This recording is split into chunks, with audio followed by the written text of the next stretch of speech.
better daily, where we work hard in our minds, bodies, and our spirits to become 1% better every single day. Download the app and join our Betterment family at betterdaily.live to catch the video version of these podcasts. Here's your host and my dad, Alex Van Houten.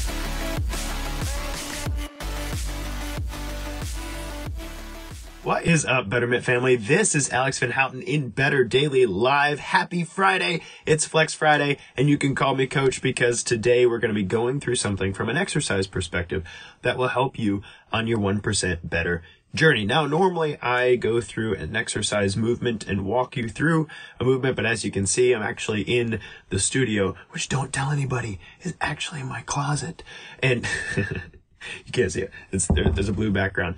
And so I'm not actually doing an exercise for you today. I'm going to talk to you about an important aspect of exercise nutrition. You can think of this as a sports nutrition lesson to help you on Flex Friday, because this is a very important aspect of great workouts and great recovery from those workouts. And today we're going to be talking about earning your carbs. So I've said this before, and I want to make sure that it's wrapped in a nice bow and that I can relate some of the things that I've spoken about before. There are a myriad of things that change the way that individual bodies process carbohydrates. Now, of your three macronutrients, proteins, fats, and carbs are the only one that aren't essential, meaning that if you decided or were unable to eat carbs for the rest of your life, you would be okay. You would survive. You would make it, you would be able to subsist on steak and cheese and avocados and eggs. Like, you could do that. As far as the human body is concerned, carbs are extraneous. They're not necessary. Now, just because they're not necessary doesn't mean that they don't have an important place in your betterment journey. And I'm going to explain that in a second. So you need to understand the primary difference between these macronutrients in order for what I'm about to say as your coach to make sense. Good morning, Pat. Good to see you this morning. So in the macronutrients, proteins are our building blocks. At the very root of it, everything in your body is built out of proteins in some form or fashion, okay? They provide the structure for things like cell organelles, or for connective tissue, or muscle, for instance, is connective tissue. For bones, for enzymes, your proteins are your building blocks. Without protein, you will definitely not make it very long. So remember, I said carbs are non-essential. Proteins are essential. If you don't have proteins in your diet, you will not make it. Your body won't be able to build itself. Fats are also essential. Fats can be used as fuel. They actually store an immense amount of fuel. I don't know why, but the picture in my head is of the whale blubber that we used to use for candles many years ago. I say we humans, not we, our family, but they used to use whale blubber in order to store energy that would light a house, right? Because the fat in whales held an enormous amount of energy, and you could burn that for a very long time, right? And, the actual molecules that we use to harness energy for like internal combustion engines and stuff, they're very similar molecularly to the fats that we eat. They're hydrocarbons. So fats can be used as fuel because they store an amazing amount of energy, but fats are essential to your body because fats also help provide some of the structures in your body. So remember, I said proteins are used to build organelles, right? They come together and you can build mitochondria out of them, and endoplasmic reticulum and lysosomes. You might not have heard any of these words since like 6th grade, but here they are. And so proteins are required, but all of that has to be wrapped in what's called a lipid bilayer. All of that has to be wrapped in fat. And so fats are essential as well. Otherwise, you wouldn't be able to make new cells. And fats are used to create hormones, for instance, testosterone, estrogen, thyroid hormones. All of those hormones actually have a fatty structure that our body uses in order to piece the rest of it together so they can do their job. So proteins and fats are essential. Now, carbs, what the heck was about carbs? So proteins are building blocks. Fats can be used as fuel, but they're also building blocks. But carbs are only fuel. And the reason for that is they have a really interesting property. Everybody take a deep breath with me. You are a respirating animal. You require oxygen in order to power all of the chemical reactions of your body, and you breathe out carbon dioxide in water. So at the very core of it, you're actually a combustion engine. That's what you are. You take in oxygen, you use it to burn the fuel that you eat, and you produce carbon dioxide in water. Fun fact, plants are actually the opposite of that, right? Plants do the opposite. They take in carbon dioxide in water and they produce oxygen and fuel. Isn't that cool? But so that said, good morning, Robin. Good to see you this morning. So that said, carbohydrates have oxygen built right into them. So in order to burn fat, we have to get the oxygen from the air around us into our cells so that oxygen can be present to burn fat. Well, carbohydrates have oxygen built right into the molecule itself. So when we consume carbohydrates, it actually gives us a fuel that doesn't require extra oxygen. Our body can use carbs as a short-term fuel source because the oxygen required to burn them is built right in to the actual molecule. It's pretty much the perfect fuel. It really is. Carbohydrates are the perfect fuel. And for that reason, when I say you have to earn your carbohydrates from a nutrition perspective, that has a lot of implications in exercise science because they're not necessary, but that doesn't mean they're not helpful. Carbohydrates can be used for an amazing amount of things in the body because they are a short-term, ready-to-use, perfect fuel source. Take kids, for example. You might hear me say things like, we keep animal crackers in our house for our kids. And you might think, if Alex wouldn't eat animal crackers because they're not great for him, why would he feed those to his kids? Guys, kids are naturally crazy carb burners. You watch my kids for 5 minutes, you'll see they're earning their carbohydrates. They're bouncing all over the place. They can't help it. They're rolling in the backyard. They're running around. Hey, Dad, let's fight. It's almost like half of my carbs I have to eat on a regular basis is just to keep up with those goobers. And that's because they are very active. So they need all the short-term fuel sources they can get. 2, they're really bad at storing carbohydrates. Small children have very, very little glycogen stores, tiny livers, tiny muscles, so they don't really store carbs like we do. They have to consume them and go burn them. They're basically like carb burning factories. And then 3, they're also growing. And growth requires an immense amount of carbohydrates, which we'll talk about in a second. And so they're earning their carbs all the time. Now we adults, on the other hand, we're not growing. Many of us are not nearly as active as children. And most of us have a great amount of carbohydrate storage. So we have big livers. We can hold on to lots of glycogen, and our muscles can hold on to lots of glycogen. And so we don't need to be consuming as many carbs as they are on a regular basis in order to function well, unless we're earning those carbohydrates. And that's what I want to talk to you about today. So I know that was a lot of throat clearing to get here, but that's really important background to understand what role carbs have to play in your diet, right? So for individuals who are really good at breaking carbohydrates down, their bodies might require a little more activity to earn carbohydrates. Whereas on the other hand, there are some of us who aren't good at breaking carbohydrates down. We don't have to be nearly as active in order to, quote, earn our carbs or keep carbohydrates from becoming a storage problem. So what do I mean by earn your carbohydrates? What I mean is that carbs they're not necessary in the diet, but they can be really helpful. And the way we earn those carbohydrates is via activity. Activity and by training the right muscle fibers. So let me talk to you about this for a second.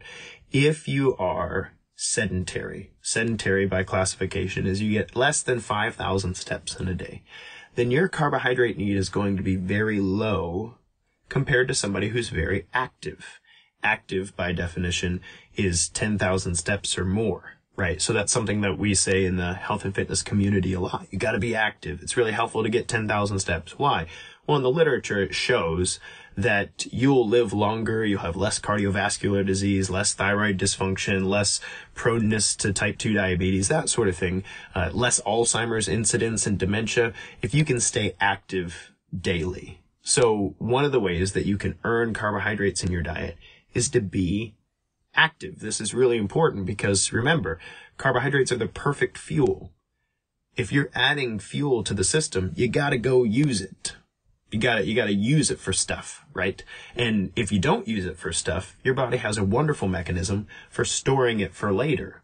And it doesn't store it as carbs. You only have so much storage space for carbs. You only have a closet of the body that allows for carbs, but you got a lot of sheds out back. That is the ability to store fat, right? So if you're eating carbs that you're not using on a regular basis and the closet's full inside, that is your liver and your muscles, then your body will put them in the shed in the back, and that's your fat stores. You can collect an infinite amount of fat. We're able to make an infinite amount of fat cells and pack as much fat into those cells as possible, right? So if we're consuming carbs on a regular basis, we have to earn them through activity.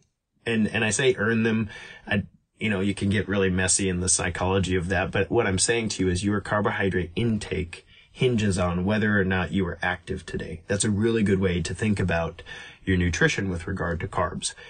Was I active today? Yes or no? Was I active yesterday? Yes or no? If you had a particularly high activity day, you need particularly high carbohydrate intake, because it supports the activity, but it also supports the recovery from the activity. Remember I said about children, one of the reasons they need so many carbohydrates is because they're always growing, right? It takes a lot of energy to grow the body. It takes a lot of energy to create new tissues. It takes a lot of energy to restore cells. And so they're doing that regardless of whether or not they're active. They're growing. Kids are always growing.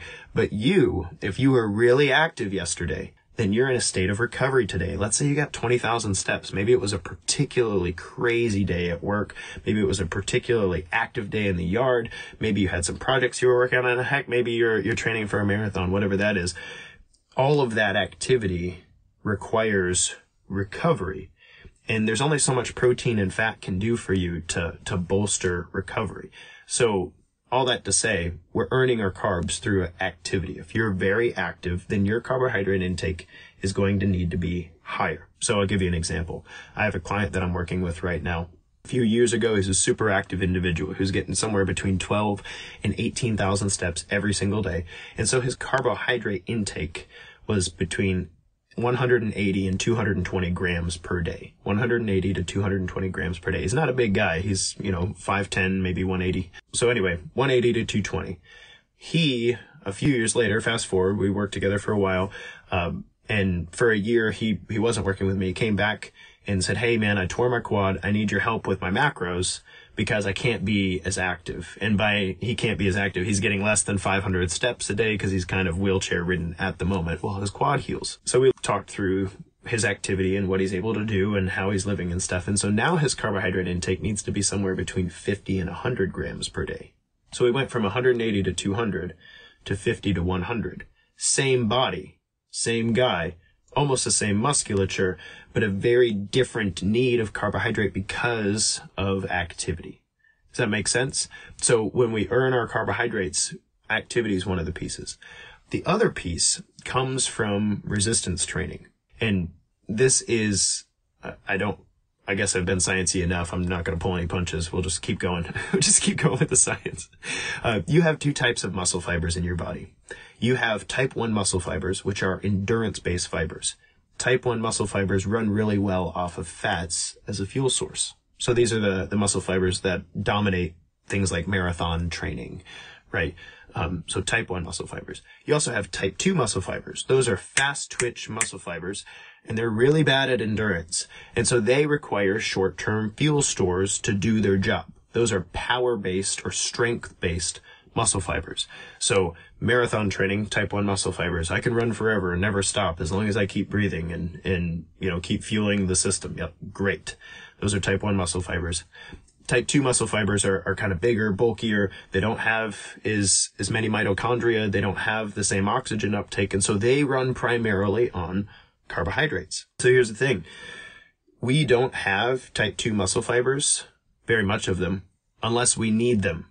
Okay? You don't have muscle fibers in your body that are like, let's use carbs, unless you tell your body you need them. And the way you tell your body you need them, unless your job requires you to jump up and down and do strong things all the time. The only way to tell your body you need type 2 muscle fibers that use carbohydrates is weight training. Aha. You See where this whole weight training thing comes in? Because weight training will signal to the body, hey, we need these type 2 muscle fibers. We need to be strong. We need to be powerful. And so the body starts to grow type 2 muscle fibers. And guess what happens to your carbohydrate needs? Your carbohydrate needs come up because now your body has something to do with the carbohydrates that you're putting into it, right?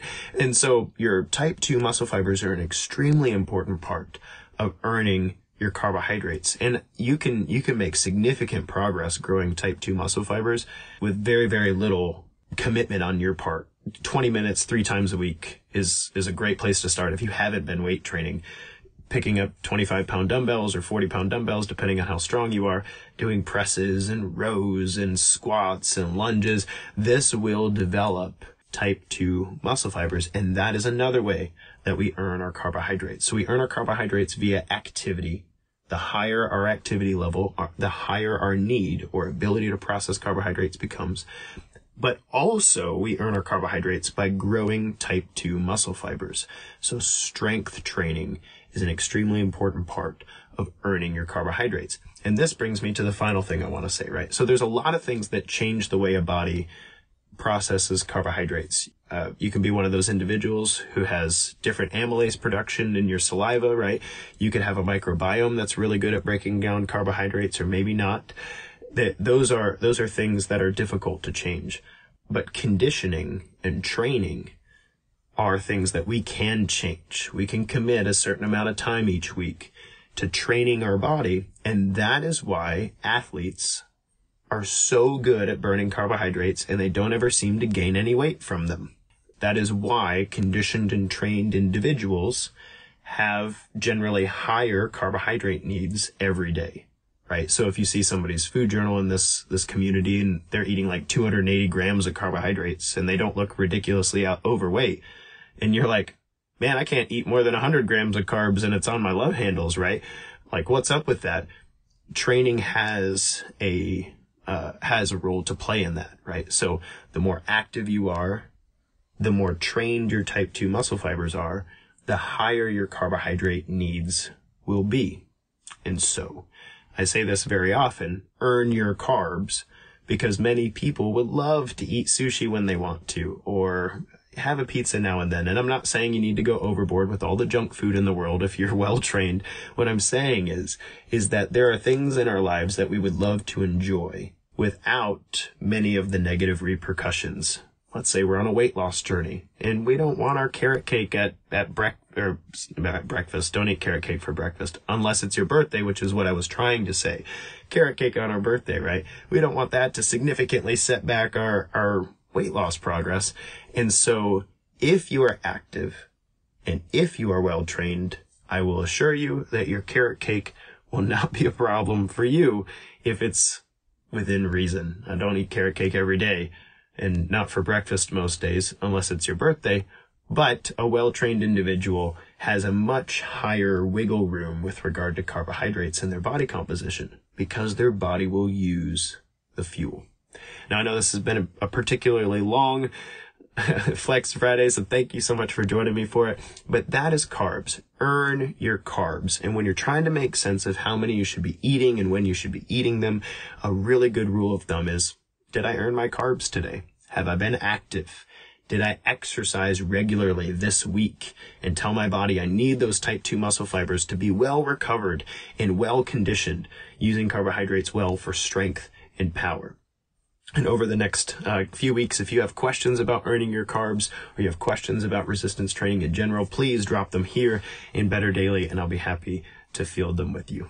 Guys, this has been Alex Van Houten in Better Daily Live for Flex Friday. I'm really looking forward to picking this up on Monday for Mindset Monday. And until then, it's just 1%. You got this.